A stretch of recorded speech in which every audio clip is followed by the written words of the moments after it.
Hello friends, welcome to our Lakshmi ছাড়া Bloggers. কালকে মিন্ত্রা থেকে দুটো মেবিলিনের লিপস্টিক অর্ডার করেছি, সেটা আজকে ডেলিভারি দিয়েছে। সেটাই আনবক্সিং করে তোমাদের কাছে দেখাবো কি শেডস এলো।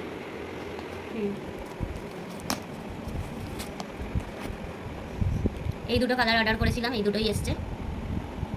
তো দেখা যাক কেমন।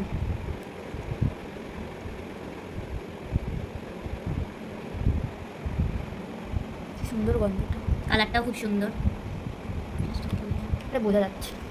আর একটা ছিল পিঙ্ক শেডের ওপর, তো এটারও কালারটা দেখাই। দুটোরই কালারটা খুব সুন্দর। তো যেদিন পরবো সেদিন ঠোঁটে লাগিয়ে দেখাবো কেমন হয়েছে। তো আপাতত এই দুটোই। মেবিলিনের এই লিপস্টিকগুলো খুব ভালো হয়, খেলে, খাবার খেলে বা জল খেলে উঠে যায় না। তোমরা অনেকেই ইউজ করো, অনেকেই জানো। আমার খুব ভালো লাগে মেবিলিনের লিপস্টিক। আমার দুটো শেডস ছিল আগে, আর এই দুটো শেডস কিনলাম। তো দেখতে থাকো, এরকম আরও সুন্দর সুন্দর ভিডিও আমি তোমাদেরকে দেখাবো। তো আমাদের ভিডিও দেখতে থাকো, আর সঙ্গে থাকো লক্ষ্মী ছাড়া ব্লগার্সে। টাটা।